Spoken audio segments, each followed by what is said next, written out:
recording. Okay. Hiking, medium, recording level 27. Got it. Okay, I did set all that up.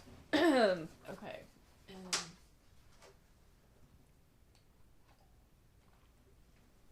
I'm feeling weirdly nervous for some reason. Okay. All right, so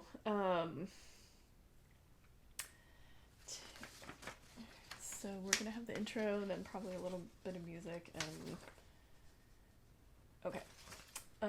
So a little bit of background history. Oh, that's right. We usually say hello to each other.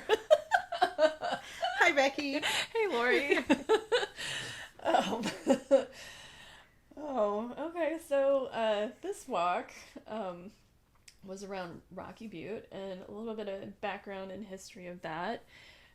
Rocky Butte is another boring lava formation, and it's located where I-205 and 84 intersect. It is an incredibly scenic overlook, and on a clear day, 5 mountains, the Columbia River, the gorge, and a lot of the city are visible from the WPA-made Stonework Park on the top. Rocky Butte is another casualty of the Missoula floods. It's actually more of an elongated C shape than round from the flood slamming into and shearing away the eastern side of the mountain. And the eddies that form the Alameda Ridge, which we will be walking around on a future episode. Yeah, I look forward to that one. We learned that in 1921, Rocky Butte was going to be part of an auto touring route that was going to hook up with the Columbia River Highway, but there were no roads to the top. In 1935, the WPA, which also is involved in many of our walks, got involved, and the workers quarried stone from the butte and built the Fortress Park at the top, where we ended up. And the roads and retaining walls they also built. It was finished in 1939 and was the second most expensive WA project in Oregon after Timberline Lodge. And you can tell there's a lot of that stonework and a lot of work went into that. Tourism did boom, then waned over the next 50 years, and in the 90s, the Rocky Butte Preservation Society started cleaning it up, and today the park and roads have National Historic Landmark status. Yeah, it was a pretty amazing walk. Yes, a lot of cool things to see. Excuse me. We'll cut that out. Okay, so the actual walk, Lori brought mace. The author did suggest that it might be good to be aware of people. It is a different neighborhood, and also not go alone. And not go alone. So Becki and I protected each other, and it was fine, but we just wanted to be prepared. Yeah, and to contrast with that, it was such a gorgeous day. Really, really nice. Oh my gosh, it was just one of those hazy summer days that you can just see for miles. Yeah. Or not miles since it's hazy, but so on this walk there's a lot of social trails up the side. I was like, what are social trails? And it's basically just trails created by people walking up the side of the mountain. And they're not really well maintained. We tripped a lot. Tripped more than any other walk we've been on. I did, yeah. Yeah.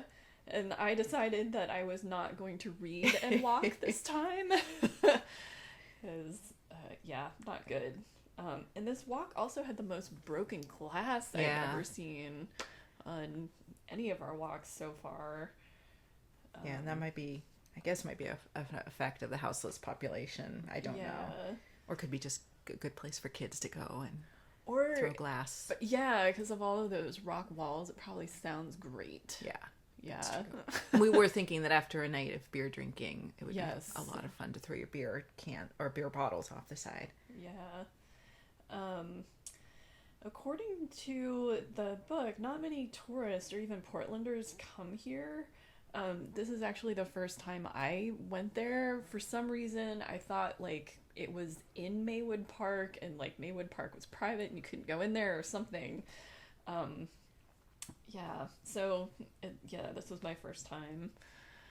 And it might, well, no, I had been up once before Okay. with a group, just like a meetup group, but we came up the streets rather than the trails. So that's the only time I had come up, and I wouldn't have if I hadn't been part of that group, I'm sure. But I'm glad I did both times. Yes, very nice.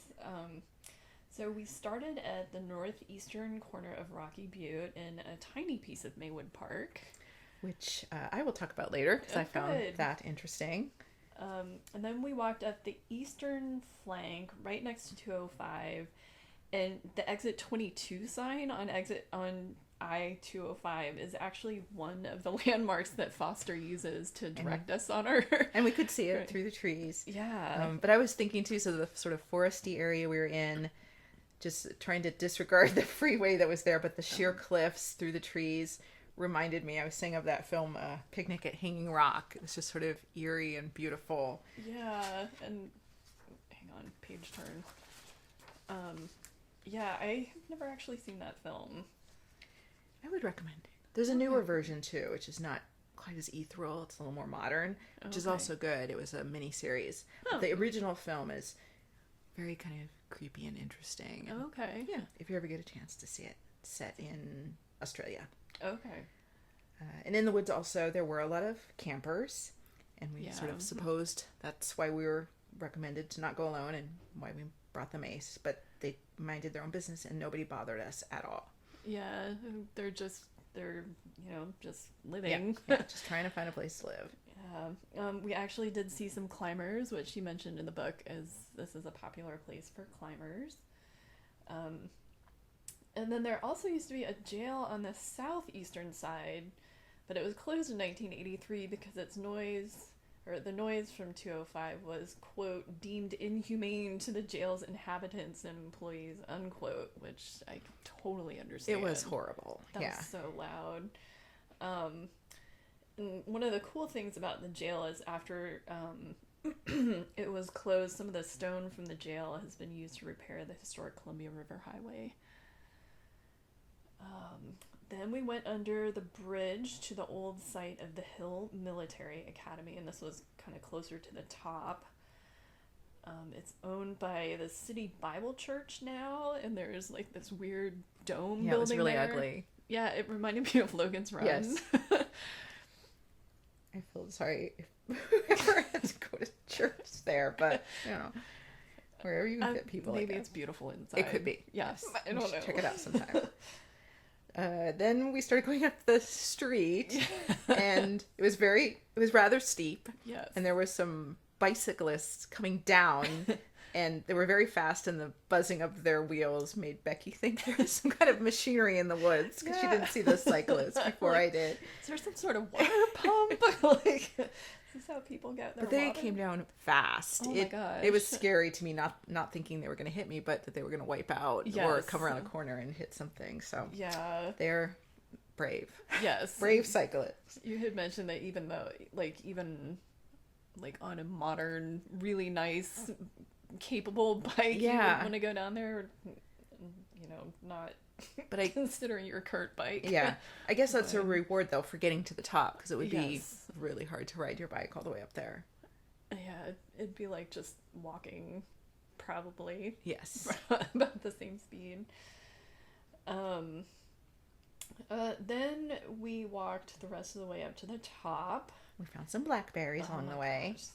Yes. And they were good. I love it when there's snacks on the way. Just eating and eating, and very, very tall stone retaining walls, and so intricately placed. The stones. That's what I think we found amazing, that the WPA had done that. Seems like they were not evenly cut, but they fit together. Right. Yeah. And then at the very top is the Joseph Wood Hill Park, and it's just this amazing WPA work of art and architecture, and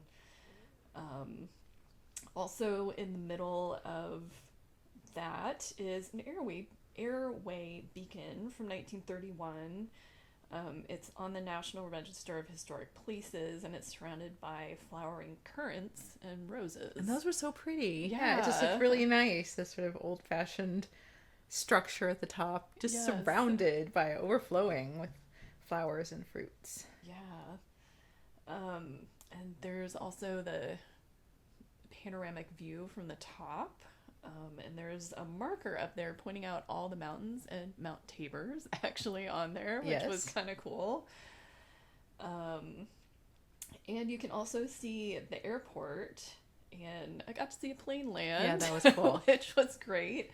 The author says that if you have children that like to watch jets take off and land, that this is a good place for them. But like Children or others. Yes, children of all ages. Thank you. Yeah, and I was saying, so it was cool because we could see it. We were seeing them from the top, you know, to see them land. But I've also been down in the waiting area where you're underneath them when they're landing. So that was neat. Like, they're not gonna make it. What I also remembered was the older man with the dog Yes. that we saw. So as soon when we were driving to the beginning of the trail, we saw an older man walking up a trail on the side of the road, and his dog stopped in the middle of the road and looked at us for a minute, and then slowly lumbered after him. Yeah. And then when we were walking, when we were nearly to the top, we ran into them again and passed them. The man was using a cane and seemed quite old, and the dog seemed quite old, and they were doing as well as we were getting up there. Yeah. And then when we did see them at the top after that, so I was impressed. it seemed like maybe their daily walk almost. I know. Yeah. I mean, if you're walking up that every day, Yeah. you're gonna be healthy. Yes. Excuse me. Good idea.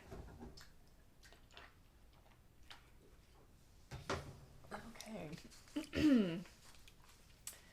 And then one of the suggestions she has on the way down is to take a side trail and go see the 375-foot tunnel on the other roadway up to the Butte that goes through the mountain, which is also WPA built.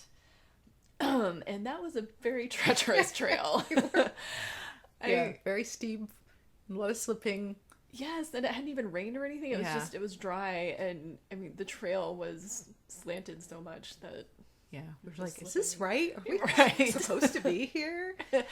we ended up stopping in the middle. Like, Yeah. should we go back? I'm like, well, We got this far, and we Yeah. made it. We did make it. We got back to the top, and then we discovered a little family, a mom and dad, and some very little girls in their saltwater sandals. Yeah. And I wasn't going to say anything, and then I just sort of said, it's a little steep for sandals. Yeah. And they luckily decided not to attempt it. Yeah.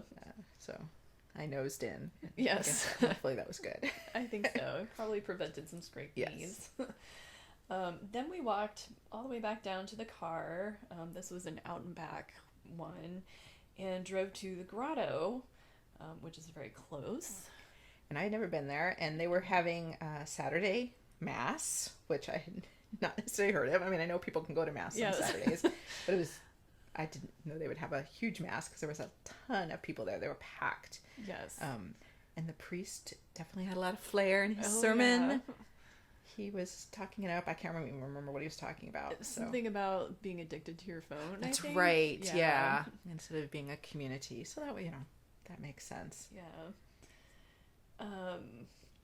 And so then the grotto is like 2 levels. So it's the lower level where there's the church There's and the church and the gift shop and chapel. the chapel. Yes. Right. I was like, it's not a church. It's Right. something else. And then there's the top level, which you take an elevator up to. We decided to do that, and we did finally get to the top after dealing with getting tickets. Circuitously. We both missed the sign that the building right next to us sold the tickets, so we ended up walking all the way back to the entrance. Right. But we did get the tickets, and in the book she says it's $3, and the book was printed in 2005, and currently in 2019 they're $8. Thanks again for buying my ticket. Yeah. It was totally worth the $8, I think. Yeah, my foot was starting to hurt, and I really wish that we could have walked more, because we missed the meditation chapel, Yes. which is like, I think the whole We probably point of could have getting used up that there. at that point. Yes. We walked a lot. Yeah, it's very peaceful up at the top. It's really nice. And there weren't that many people up there. No, there too could have crowded. been, but It's spread out. it's very spread out. Yeah. Yes. Yeah, so that I think was one of our nicer walks in terms of views. Yeah. And just the surroundings and the things that we learned. I really liked it. Yeah, this was a good one. I think the weather helped a great deal too. Yeah. And I think it's a place too. I would definitely bring visitors. Oh, People who are visiting me. We could drive all the way up there and, Totally. if they couldn't walk it at least and just see Portland from that perspective. It's such a beautiful view. Yeah. And you can see Washington too. So. Yes. You can see everything. Everything. Yeah, so what piqued your interest on this? So, as I was saying earlier, Maywood Park has always been sort of something I've heard about. And I think, we were both saying it seems sort of this secretive place, and we knew it was sort of set apart from Portland. We knew from working at the library that people may have to go a weird way to get library cards in the past. Yeah. So I decided to look into that a little bit more. And 205 sort of led me to that also, because it was an unfortunate annoyance during our walk. We were saying it's very loud and terrible until you get sort of away from it and up the peak a little bit more. And so it ran right next to us for that first of what would have been a very pleasant walk in a peaceful wood. And the people that were camped there, I just don't know how. They must get used to it, but I think it has to have an effect. It just wears you down. Yeah, on your brain and your body, because you can feel it too, the vibrations. Mm-hmm. So I felt bad about them. I think many Portlanders know that 205 sort of is a way to bypass around downtown Portland as opposed to I-5, and then it gets you more easily to the airport if you're coming from the south, and it connects to Washington, so a lot of people use it for commuting. I also learned it is officially called the War Veterans Memorial Freeway, which connects to our last episode a little bit as far as veterans. So that was interesting. I've never heard it called that. Have you? Haven't either. So that's its special nickname. We call it usually I-205. Yes. And a big part of that freeway's history includes Maywood Park.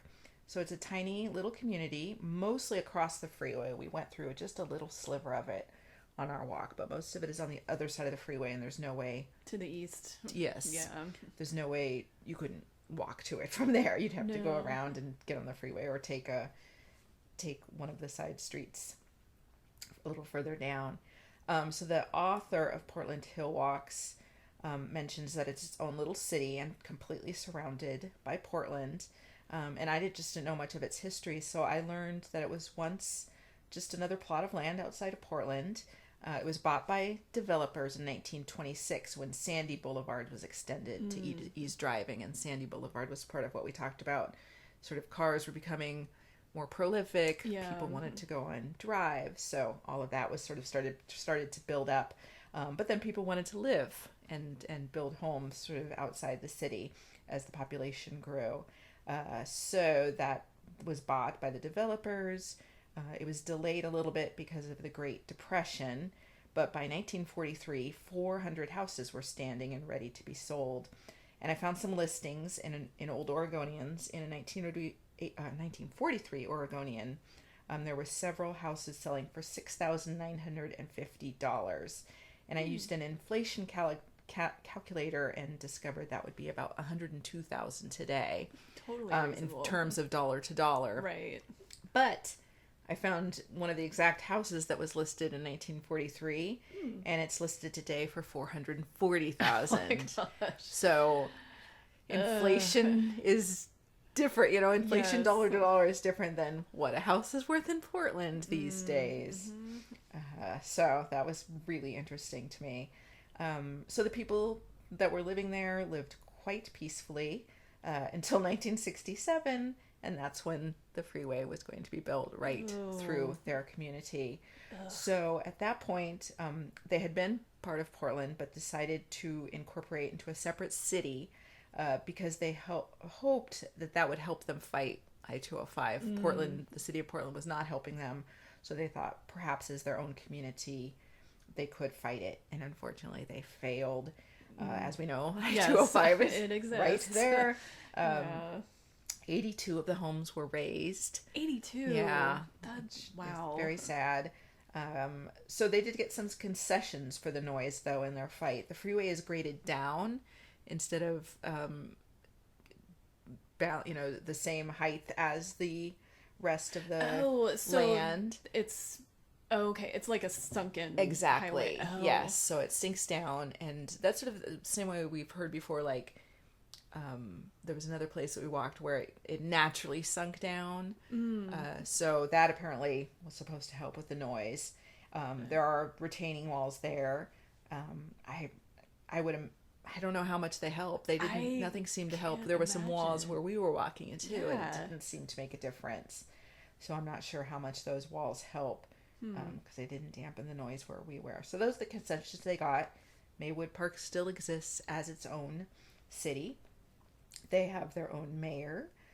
They have their own city council. Let's see some other things I found out. It's called Maywood Park because the developer's wife thought it was a lovely walk through the woods in May. Yes. Let me get a drink of water.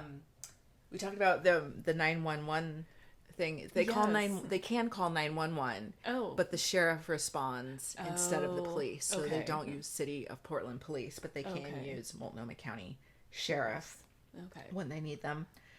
They don't have sewer lines. They all have to have septic tanks. Whoa. Yeah. And in the beginning, Portland didn't actually surround the community. It was on the outskirts of Portland until the 1980s when Portland extended its urban boundary and began to build around it. So now it's completely surrounded. Oh, so it's our own little Vatican city inside of Portland. Oh my God, I never thought of that. Yes. That's hilarious. They have had a big loss of residents over time. Separate from the 82 houses that were raised, that obviously would be a big one. But I looked at some U.S. Census numbers, and in 1970, they had 1,305 residents, and as of 2016, they had 828.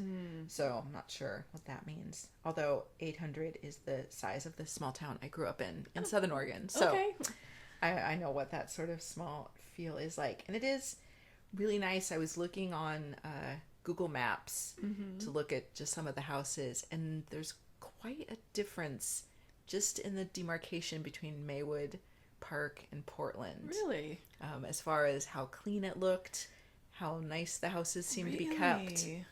So you can tell the difference. At least I felt like. So they're nicer in Maywood Yes. Park? Wow. Yes. Okay. They seemed nicer. So they may have some different rules about keeping your yard clean. Yeah. Maybe HOA kind of stuff. Huh. Like neighborhood associations. Right.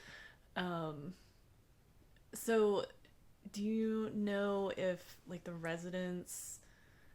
residency is down, like the same number of houses are occupied and there's just less people? Or... Yeah, I wonder. I don't know. I wonder. Maybe it has to do with less kids. Yeah. I didn't get deep enough to know if that might be it. People just don't want to deal with septic tanks. Right. I don't know. It could be a place too. If the houses are a little more expensive and it's a little nicer, people might be retiring there.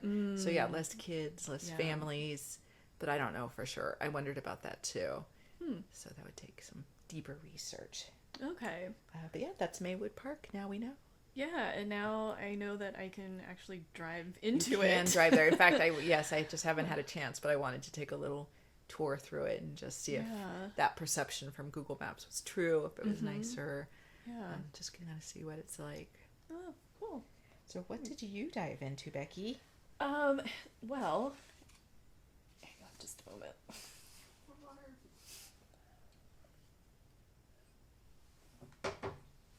Okay, well, I was kind of enamored of the airmail beacon at the top, and after reading about that, and in the book, she talks about the first airmail test run where farmers along the route helped light the way by lighting bonfires in their fields. I had a little bit of nostalgia, and I was trying to find the word for it, and saudade might be the word. It's a Portuguese word for a type of nostalgia. It's also a really good Love and Rockets song. And then I also found Anna Moya. And I'd like to point out that all words are made up, but this one was made up by recently by the person that runs Dictionary of Obscure Sorrows. Oh. Yeah, and it's not in Merriam-Webster, and it means nostalgia for a time that you didn't live through. Oh, I love that. And yeah, it's like, that's so perfect. I feel that a lot. And I really liked imagining people getting excited about like the first airmail run, and It would be exciting. Yeah, It brings the community together. yes, and yeah. So, I was looking around and I found out that the Smithsonian has a National Postal Museum. I'm so excited about that. That's definitely a nerd out for people like us. Like, wow, Yes. a postal museum. Page turn.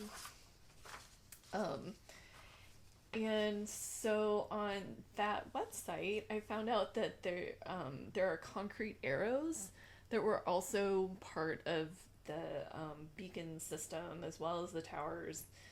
And there are a lot of websites devoted to these arrows. Like, some of them still exist, very few. I know the one on top of Rocky Butte does not exist anymore. Okay. I looked at an old picture with magnifying glass. I'm like, I think it's there, so I think they had one. And I got this idea that it could be like part of a post-apocalyptic story. Like, people were like, oh, what are these arrows? And they're following them, and then it's just like nothing. Or, they get an airplane and fly across the country following them. But anyway, I also, on the Smithsonian website, found a story about scandal and corruption in the airmail program. Which is not surprising. And it completely wiped out any feelings of nostalgia that I had. And we just really don't need to go back in time for that.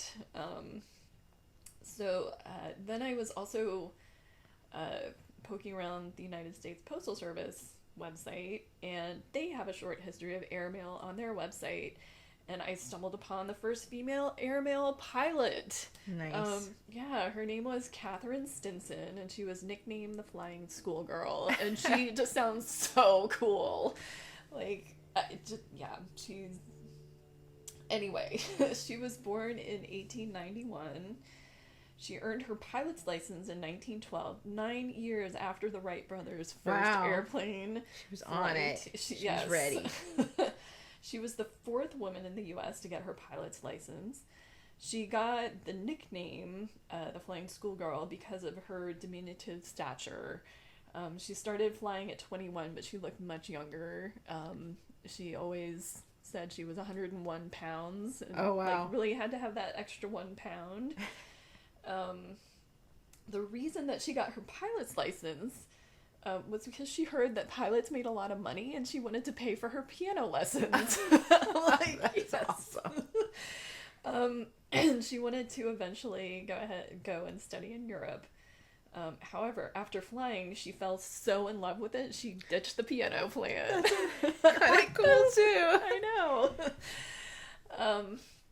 So in 1913, she was the first woman commissioned to fly mail from the fairgrounds in Helena, Montana, to downtown Helena. So that was like a year after she started flying. Apparently she was like able to fly by herself after only 4 hours of flying instruction. I guess at that point it just took chutzpah. It's just like, right. Here, you pull this, right, and you're flying, and just, you have to be brave enough to do it. And it really sounded like she had chutzpah, because she loved traveling around the country barnstorming. Nice. She was one of the first women to do a loop-de-loop. Wow. She may also have invented another type of loop-de-loop, which I read a description of and I don't understand, but it sounded dangerous. And she eventually could do 80 loop-de-loops in a row. Oh my goodness. As well as spiraling and diving. She was known as the most daring stunt pilot of her generation. She broke tons of records. She was the first person to fly non-stop from San Diego to San Francisco. It was 610 miles, and she flew alone. It is also said that she invented skywriting, but the only account that I could find of her actually skywriting was at night with magnesium flares on her plane. Oh, wow. And apparently, like, pieces of it were like falling on her as she was writing, and it just sounded so flammably dangerous. It's like, let's try this. Right. You know? Yeah, that's how pretty it much... felt like everything she did. Yes. I'm just gonna try She's this. like, other people are doing it, I can do it. Then in 1916, she was the first woman to fly in Asia. Wow. At the age of 25. In 1918, she was the first woman to fly airmail in Canada. She trained many Canadian and American men for World War I combat flying. And she was very adamant that they give up the controls to her at her word. And she never crashed. Awesome. In 1918... Oops. Okay. We're moving on. Actually, I'm getting some water. Okay.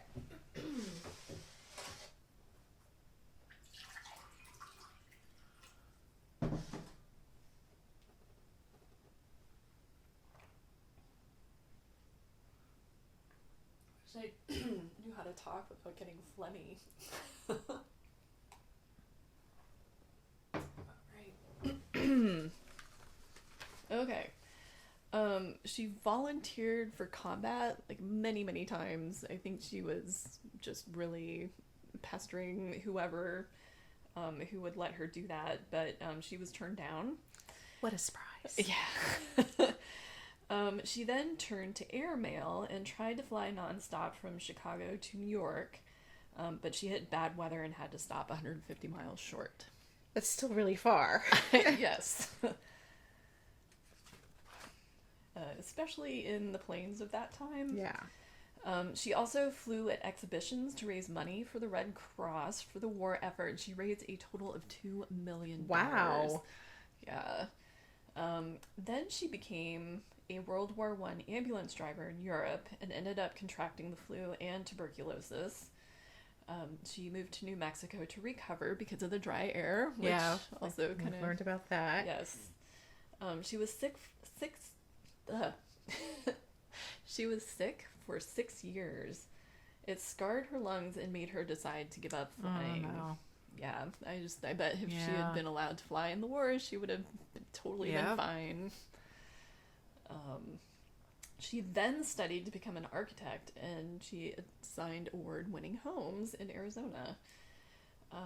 And she seemed like she came from an entire family of flying nerds, I guess. Her sister Marjorie flew as well and was a really well-respected instructor. Her mother and brothers opened a flight school in San Antonio, Texas in 1915. Wow. And the General Aviation Airport in San Antonio is today known as Stinson Field in honor of the Stinson's contribution to aviation. Yeah. And she died in 1977. So she got to be quite old despite the lung problems. Yeah. I would imagine that she had a very strong force of will. Tough. Yes. And there is a lot of information about her in many places. So if you want to find out more, you can do so easily. Yeah, another amazing woman that we've never heard of. Yes. Who did cool things. See, this is why we do our deep dives, because we find so many cool things. Yeah. Cool. Well, thanks. Thanks, Becki. That was really interesting. Yeah. See you next time.